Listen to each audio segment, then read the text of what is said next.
Detox நேயர்களுக்கு வணக்கம். ராகுல் காந்தியை சோனியா காந்தி அவர்கள் லெஃப்ட் ரைட்டுன்னு வாங்கியிருக்கிறாங்க.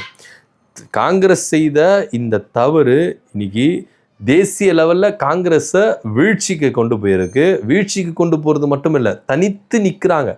அந்த ரேஞ்சுக்கு காங்கிரஸை ராகுல் காந்தி அவர்கள் இப்படி கொண்டு வந்து நிப்பாட்டிட்டார் அப்படின்ற ஒரு கோபத்தில் சோனியா காந்தி அவர்கள் ராகுல் காந்தியை கூப்பிட்டு என்ன பண்ணியிருக்காங்க, வெளுத்து விட்டுருக்கிறாங்க. அந்த அளவுக்கு திட்டி தீர்த்துருக்கிறாங்க. தன்னுடைய கோபம் எந்த அளவுக்கு உச்சத்தில் இருந்திருக்கு அப்படின்றது தான் இங்கே பார்க்க வேண்டிய ஒரு விஷயமா இருக்குது. அந்த அளவுக்கு ராகுல் வந்து என்ன பண்ணியிருக்கிறாரு, சோனியா காந்தி கிட்ட திட்டு வாங்கியிருக்கிறாரு அப்படின்றது தான் டெல்லி காங்கிரஸ் தரப்புலேருந்து வருகிற ஒரு செய்தியாக இங்கே நம்ம பார்க்குறோம்.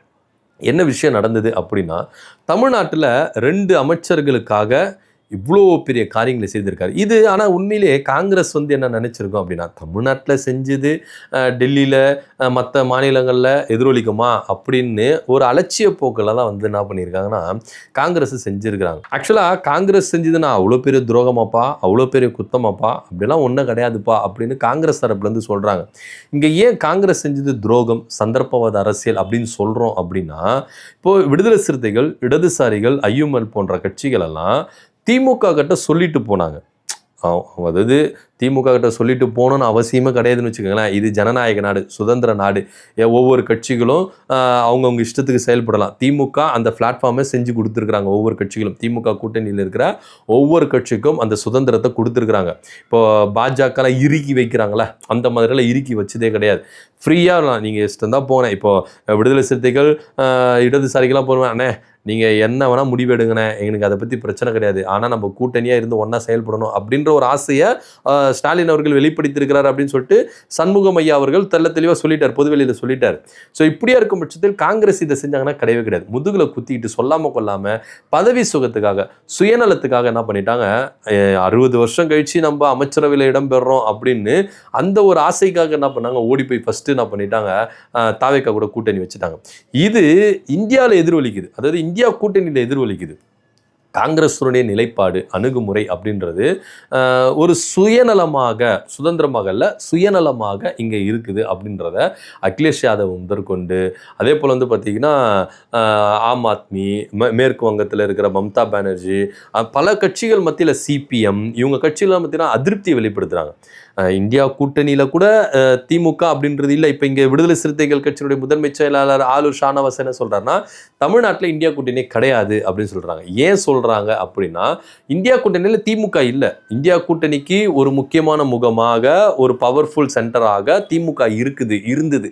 ஆனால் இப்போ அது இல்லை. அதனால இந்தியா கூட்டணி தமிழ்நாட்டில் இல்லை அப்படின்றது ஆலூர் ஷானவாஸுடைய கருத்தாக இருக்குது.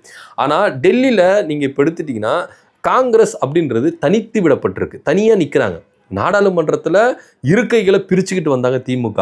அது மக்களவையில் இருக்கட்டும், மாநிலங்களவையில் இருக்கட்டும். நாங்கள் திமுக வந்து என்ன பண்ணுறோம், காங்கிரஸ் கூட உக்காஞ்சி நாங்கள் எதிர்க்கிறதுக்கு தயாராக இல்லை, நாங்கள் தனியாகவே எதிர்த்துக்கிறோம் அப்படின்னு சொல்லிட்டு தான் திமுக வந்து என்ன பண்ணுது, காங்கிரஸை ஒதுக்கி வச்சுட்டு தனியாக போராடுறாங்க. இப்போ நீங்கள் டெல்லியில் சிஜேபி கட்சி எடுத்தீங்கன்னா ஒரு போராட்டம் நடத்துகிறாங்க. இதுக்கு திமுக போய் என்ன பண்ணுது, சப்போர்ட் பண்ணுது. கனிமொழி ஐயா அம்மா போகிறாங்க, ராசா அவர்கள் போகிறாங்க, எல்லாருமே போய் என்ன பண்ணுறாங்க, சிஜேபிக்கு வந்து என்ன பண்ணுறாங்க, அவங்களுடைய ஆதரவு தெரிவிக்கிறாங்க. இது காங்கிரஸ் எதிர்க்கட்சி தலைவர் ராகுல் காந்தி அவர்கள் போய் என்ன பண்ணுறாரு, ஒரு போராட்டம் நடத்துகிறாரு. அவங்களுக்கு இது ஆதரவு தெரிவித்தாங்கன்னா தெரிவிக்கவே இல்லை. இப்போ நாடாளுமன்றத்தில் கூட காங்கிரஸ் எம்பிக்கள் வந்து என்ன பண்ணுறாங்க, தனியாக நின்று ஆர்ப்பாட்டம் பண்ணுறாங்க.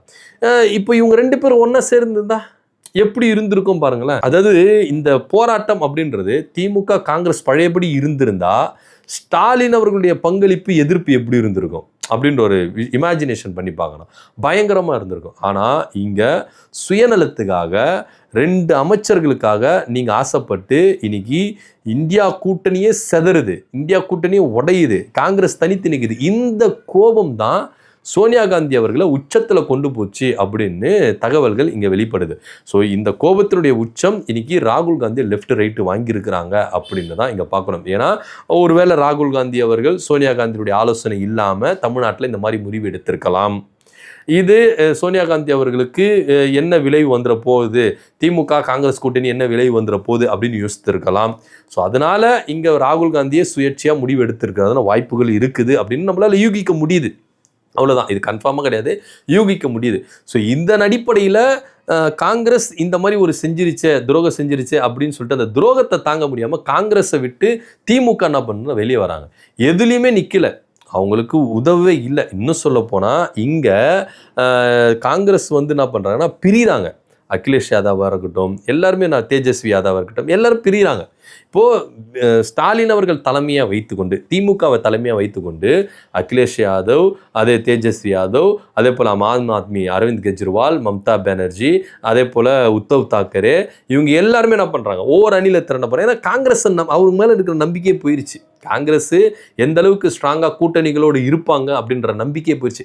தமிழ்நாட்டுக்குள்ளே பண்ணால் இது எங்கப்பா பல மாநிலங்களை பிரதிபலிக்க போதா அப்படின்னு ஒரு கவனக்குறைவு, அசால்ட்டாக என்ன பண்ணிட்டாங்க, செஞ்சுட்டாங்க. ஆனால் தமிழ்நாட்டில் நீங்கள் செஞ்சது தான் இன்னைக்கு இந்தியா முழுக்க எதிரொலிக்குது. இந்தியா கூட்டணியில் இருக்கிற எல்லா கட்சிகளுக்கும் என்ன பண்ணுது, ஒரு அவநம்பிக்கை ஏற்படுத்துது. காங்கிரஸ் மேலே இருந்த நம்பிக்கையை குறைக்குது. காங்கிரஸ் மேலே நம்பிக்கை இல்லை அப்படின்றது ரொம்ப திட்டவட்டமாக தெரியுது. இப்போ பாஜக காங்கிரஸுக்கு மாற்றா இங்கே நாடாளுமன்ற தேர்தலுக்குள்ளாக திமுக தலைமையை முன்வைத்து, ஸ்டாலின் அவர்களை முன்வைத்து மூன்றாவது ஒரு அணியை கட்டமைக்கிறதுக்கான வாய்ப்புகள் இருக்குது அப்படின்னு தான் பார்க்கணும். ஏன்னா நீங்கள் கடந்த இந்தியா கூட்டணியில் 2024 நாடாளுமன்ற தேர்தல் வரும் பொழுது, இந்தியா கூட்டணி ஆர்கனைஸ் ஆகும் பொழுது பிரதமர் வேட்பாளர் யார் அப்படின்னு எதுவுமே இல்லாமல் ஒவ்வொரு கட்சிகளும் என்ன பண்ண திகைச்சிருந்தாங்க. அப்போ ஆளாக குரல் கொடுத்தது ஸ்டாலின் அவர்கள்.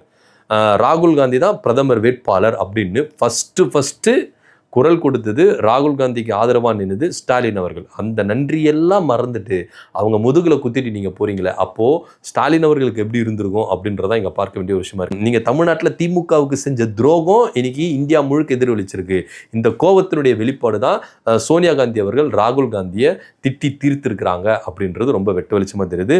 ஸோ இதுக்கப்புறம் டெல்லியில் ஒன்றியத்தில் காங்கிரஸினுடைய அந்த ஆதிக்கம் இருக்காது, அவங்களுடைய கனவு பலிக்காது அப்படின்னு தான் பார்க்கணும். ஏன்னா இப்போ காங்கிரஸ் இருக்கிற ஒரே ஆப்ஷன் என்னன்னா, தாவேகா கூட்டணியை முடிச்சுட்டு இங்கே காங்கிரஸ் திமுக கிட்ட சேரணும். ஆனால் இதில் ஒரு பெரிய சிக்கல் என்னன்னா, திமுக பழையபடி காங்கிரஸை நம்பி ஏற்றுக்குமா அப்படின்னு ஒரு கேள்வி தான் இங்கே முன்வைக்கப்படுது. ஆக மொத்த நீங்கள் எப்படின்னா போங்க, பாஜக காங்கிரஸுக்கு மாற்றா ஸ்டாலின் தலைமையை முன்வைத்து இங்கே இன்னொரு அணி உருவாகிறதுக்கான வாய்ப்புகள் இருக்குது. இந்த அணி இந்தியா கூட்டணியில் பிரிச்சுக்கிட்டு வருவாங்க. அப்போ காங்கிரஸ் மட்டும் தனித்து நிற்கும் அப்படின்றதையும் எந்தவித மாற்று கருத்தும் இல்லை. இதை பற்றியோட கருத்து என்ன அப்படின்னு கீழே கமெண்ட் பண்ணுங்கள். நன்றி, வணக்கம்.